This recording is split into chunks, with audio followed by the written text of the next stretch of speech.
न्यायालय की पाठशाला में आप सभी का स्वागत है। वीडियो इम्पोर्टेंट है क्योंकि आज पुलिस के उस प्रोसीजर को समझेंगे जहां पुलिस गिरफ्तारी के दौरान तलाशी और जब्ती की प्रक्रिया या अन्य किसी मकसद से तलाशी और जब्ती की प्रक्रिया को अंजाम देती है। तब पुलिस कौन कौन से प्रोसीजर को फॉलो करते हुए आगे बढ़ती है, तो चलिए समझना शुरू करते हैं।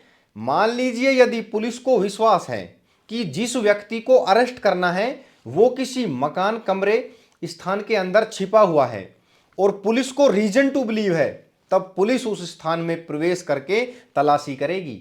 लेकिन ध्यान रहे, यदि वो स्थान बंद है तो इससे पहले पुलिस उस स्थान या घर के मालिक या कब्जाधारी व्यक्ति को कहेगी कि वह दरवाजा खोल दे और पुलिस को कोऑपरेट करे। और यदि पुलिस को कोऑपरेट नहीं किया जाता है या यूं कहें कि अंदर से दरवाजा नहीं खोला जाता है या पुलिस को रोकने की कोशिश की जाती है, तब पुलिस रीजनेबल फोर्स यूज करते हुए पुलिस दरवाजा तोड़ सकती है। और यदि अंदर कोई महिला है तब पुलिस पहले उसे बाहर आने का मौका देगी, उचित सूचना देकर ही प्रवेश करेगी। और यह सब कुछ करने की पावर और प्रोसीजर सेक्शन 44 ऑफ बीएनएसएस में निर्दिष्ट है। तो चलिए आगे देखते हैं। गिरफ्तारी के बाद आरोपी को पुलिस स्टेशन पर लाया जाता है और उसकी तलाशी ली जाती है और उससे प्राप्त वस्तुएं जब्त की जाती है, अर्थात उसके पास मौजूद हथियार, आपत्तिजनक वस्तुएं, दस्तावेज, मोबाइल, नकदी, यूं कहें आवश्यक वस्त्रों को छोड़कर सब कुछ जब्त कर लिया जाता है। और फिर जो सामान जब्त किया गया है उसकी एक रसीद तैयार होती है जिसे जब्ती रसीद कहते हैं, जिसको केस डायरी के अंदर लगा दिया जाता है। जब्ती रसीद की कॉपी गिरफ्तार व्यक्ति को दी जाना अनिवार्य होती है ताकि व्यक्ति को पता रहे कि क्या क्या जब्त दिखा रखा है। यदि गिरफ्तार व्यक्ति महिला है तो तलाशी किसी अन्य महिला द्वारा ली जाएगी और ये सब प्रोसीजर दे रखा है सेक्शन 49 ऑफ बीएनएसएस में। किंतु ध्यान रहे, जब्ती कोई भी हो, स्वतंत्र गवाह की उपस्थिति बेहतर मानी जाती है, क्योंकि यदि कोई स्वतंत्र गवाह उपस्थित नहीं रहता है तब जब्ती डाउटफुल हो जाती है।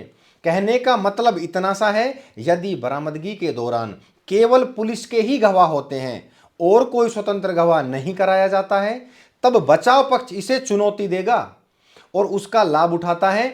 अब आप मेरी बात पर गौर करना, जब किसी इंक्वायरी, ट्रायल एंड इन्वेस्टिगेशन के दौरान पुलिस ऑफिसर को लगता है कि आपके पास किसी मामले से जुड़े कोई एविडेंस मौजूद है, तब उस एविडेंस को आपके पास से लेने के लिए एसएचओ सेक्शन 94 ऑफ बीएनएसएस में नोटिस भेजेगा और फिर वो एविडेंस आपको पुलिस को देना पड़ेगा।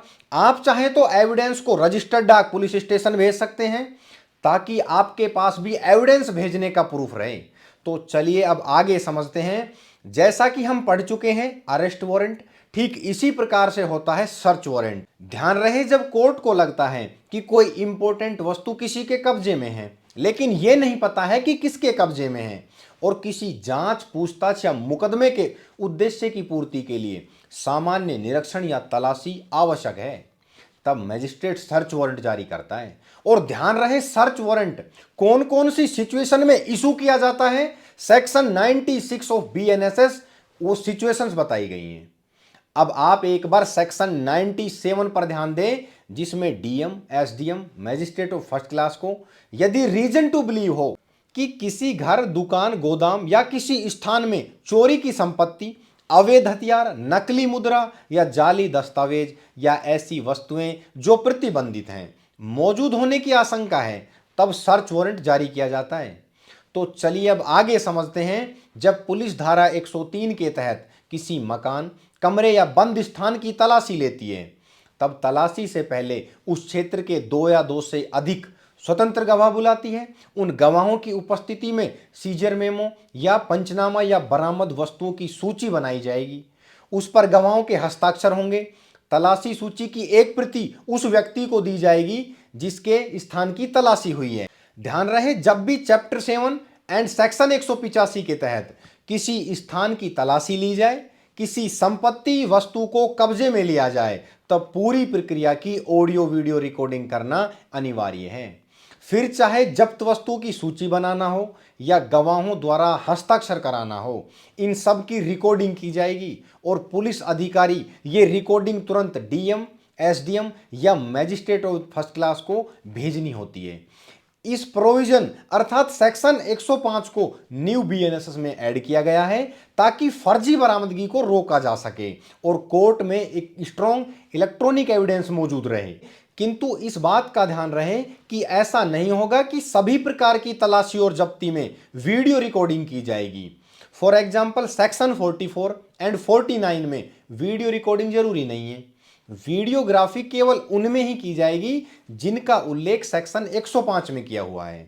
आपकी जानकारी के लिए बता दें कि अधिकतर तलाशी और जब्ती 185 बीएनएसएस के तहत की जाती है और इनमें वीडियोग्राफी करना जरूरी होता है। ध्यान रहे, यदि ऐसा हो कि पुलिस कानून का दुरुपयोग करने पे आ जाए तब फर्जी बरामदगी भी दिखाई जाती है आपको फंसाने के लिए। किंतु ध्यान रहे, फर्जी बरामदगी को कोर्ट में चुनौती दी जा सकती है जिसके लिए आपको कानून की जानकारी होना चाहिए। मतलब आपको इतना तो पता हो कि इसमें होना क्या चाहिए, और आपको ये तभी पता होगा जब आप उन सेक्शंस को पढ़ेंगे जिनमें ये प्रोविजन दे रखे हैं। मान लो आपको पुलिस ने अरेस्ट कर लिया, वो भी इलीगल, और अवैध हथियार की आपके पास से जब्ती रिपोर्ट बना के पेश कर दी। अब आप इसको कोर्ट में तभी चैलेंज करोगे जब कानून को समझते होंगे। इसलिए अब मैं जो आपको बताने जा रहा हूं उसको थोड़ा ध्यान से समझना। बीएनएसएस का चैप्टर 7 है जिसमें सेक्शन 94 से लेके सेक्शन 110 तक सेक्शन दे रखे हैं, जिसमें तलाशी और जब्ती की प्रक्रिया दे रखी है।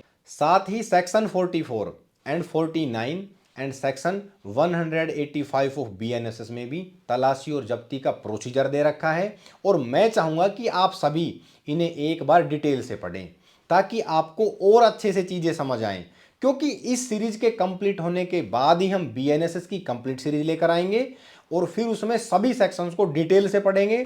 तो आज के एपिसोड में इतना ही, मिलते हैं नेक्स्ट एपिसोड में नेक्स्ट प्रोसीजर के साथ।